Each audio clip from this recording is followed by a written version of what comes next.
गुरुग्राम में मस्जिद पर साल 2023 में हुआ था हमले में डिप्टी इमाम की हत्या कर दी गई थी।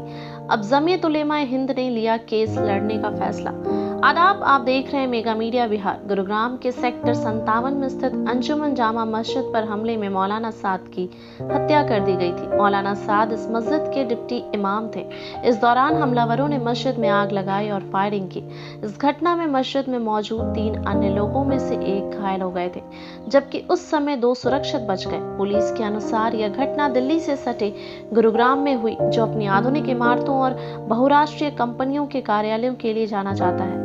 इस हिंसा की जड़ बीते वर्षों में हुई सांप्रदायिक झड़पें हैं, जो दिल्ली के नजदीकी क्षेत्र में हुई थी। मामले की गंभीरता को देखते हुए जमीयत उलेमा हिंद के अध्यक्ष मौलाना महमूद मदनी ने इस केस को कोर्ट में लड़ने का इरादा जताया है। इसी सिलसिले में जमीयत उलेमा हिंद गुरुग्राम के अध्यक्ष मुफ्ती सलीम और वरिष्ठ अधिवक्ता अबू बकर बिहार पहुंचे। यह भी बताया गया है कि जिनकी हत्या हुई और मस्जिद के मुअज्जिन जिन्हें गोली मारी गई है और बुरी तरह पीटा गया था, दोनों बिहार के निवासी थे।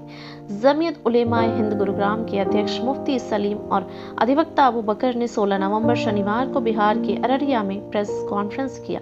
प्रेस कॉन्फ्रेंस में अधिवक्ता अबू बकर ने पूरे मामले को अदालत पूरी मजबूती से लड़ने और पीड़ित परिवार को हर संभव न्याय दिलाने का आश्वासन दिया। तो इसी इलाके से वो लोग ताल्लुक रखते हैं जिनके साथ ज्यादती हुई। एक हाफिज साद साहब को जो शहीद किया गया वो भी इसी इलाके से ताल्लुक रखते हैं।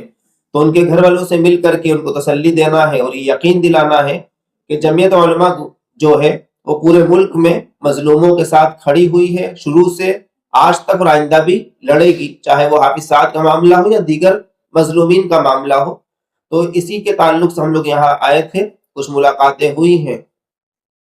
जी सर, तो अभी जो हाफिज साद साहब जो उनको शहीद कर दिया गया, तो उनको जमीयत उलमा हिंद की तरफ से अभी लीगली मदद दी जा रही है, इसके अलावा भी कुछ किया गया है?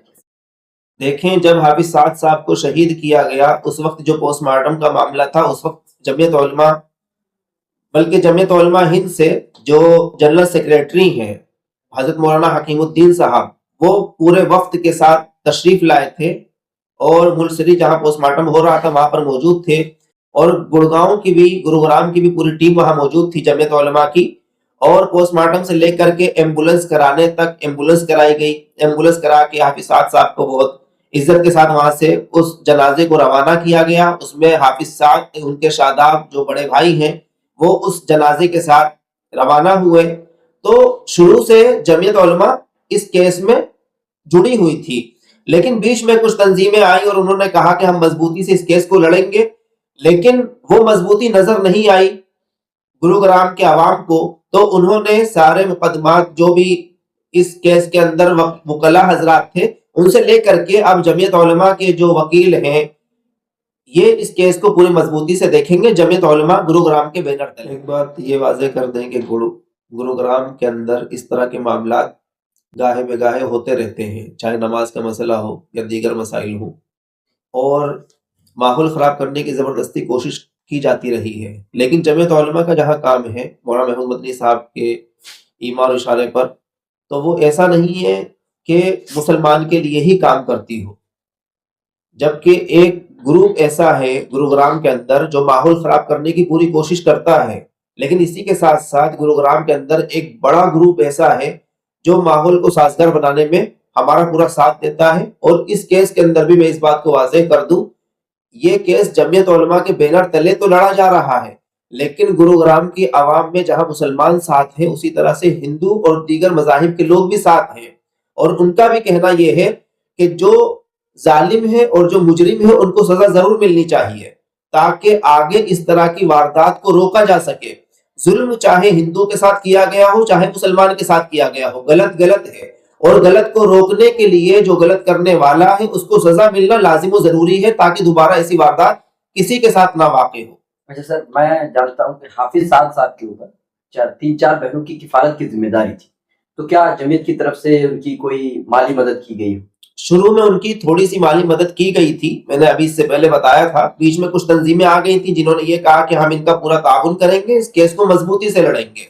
लेकिन जब हमें दिखा कि उसमें कुछ मजबूती नहीं है, तो अब जमीयत उलमा जहां इस केस को अपने हाथ में लेकर के पूरी मजबूती से लड़ने के लिए मैदान में आई है, उसी तरह से ان کے گھر کی کفالت کے اعتبار سے، مدد کے اعتبار سے، تعاون کے اعتبار سے، ضرورت کے اعتبار سے جو بھی مسئلہ ہوگا اس کو بھی حل کیا جائے گا انشاءاللہ۔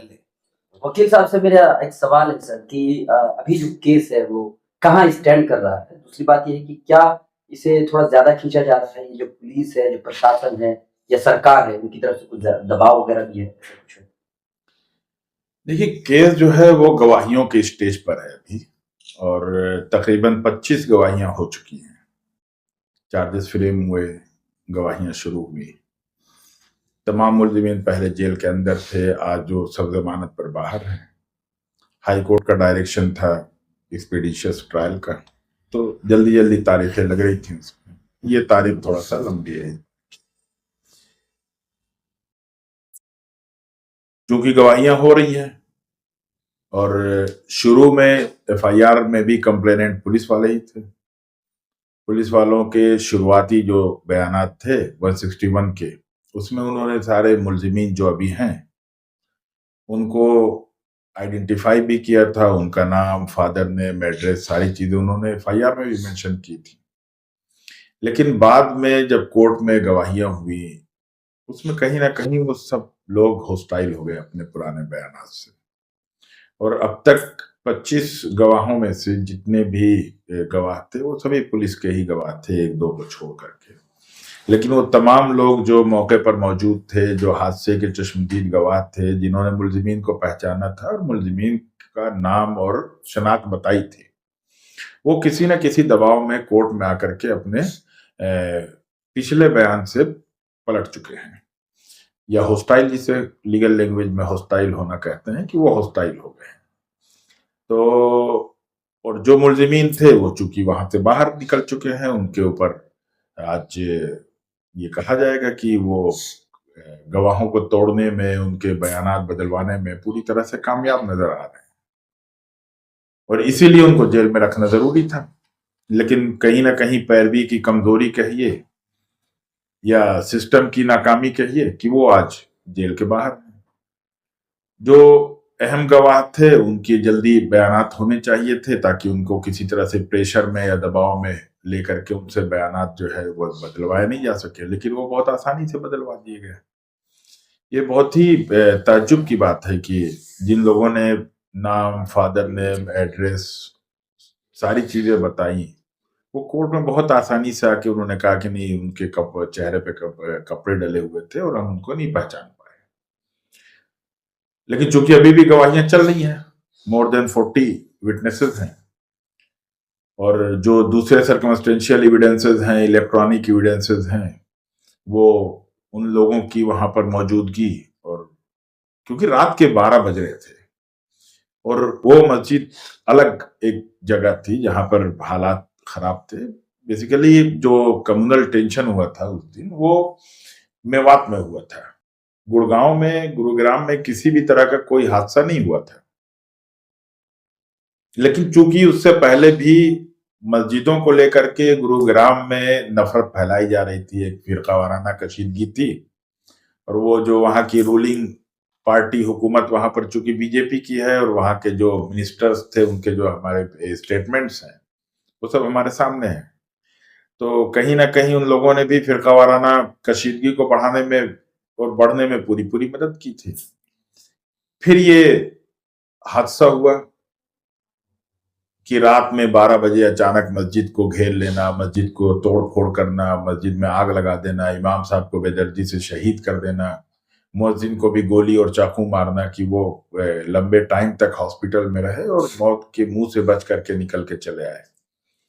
وہ چونکہ یہاں پر ہیں اس سرزمین پر اس لیے محفوظ ہیں، لیکن شاید وہ اگر وہاں پہ گروگرام میں ہوتے تو وہ بھی وہاں کے حالات اور وہاں کے سسٹم کے سامنے گھٹنے ٹیک چکے ہوتے۔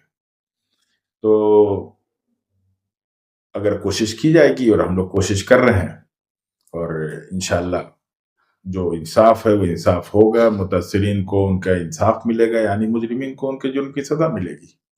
ارریہ آپ آئے ہیں تو ارریہ کے جو آئی وٹنس ہے سر، تو آئی وٹنس سے آپ نے ملاقات کی، پوچھ تاچھ؟ آئی وٹنس جو ہیں وہ میرے کلائنٹ ہیں، موکل ہیں، کورٹ میں ان کی طرف سے میرا وکالت نامہ لگا ہوا ہے، کورٹ میں حاضر ہو رہا ہوں ان کی طرف سے۔ तो उनसे मिलना तो मेरे लिए, उनसे मिलने के लिए ही मैं आया था, क्योंकि मैं उनका वकील हूँ, ऑन रिकॉर्ड उनका वकील हूँ मैं, और उनके मुकदमा लड़ रहा हूँ, और ये पूरी कोशिश कर रहा हूँ कि उनको इंसाफ मिले।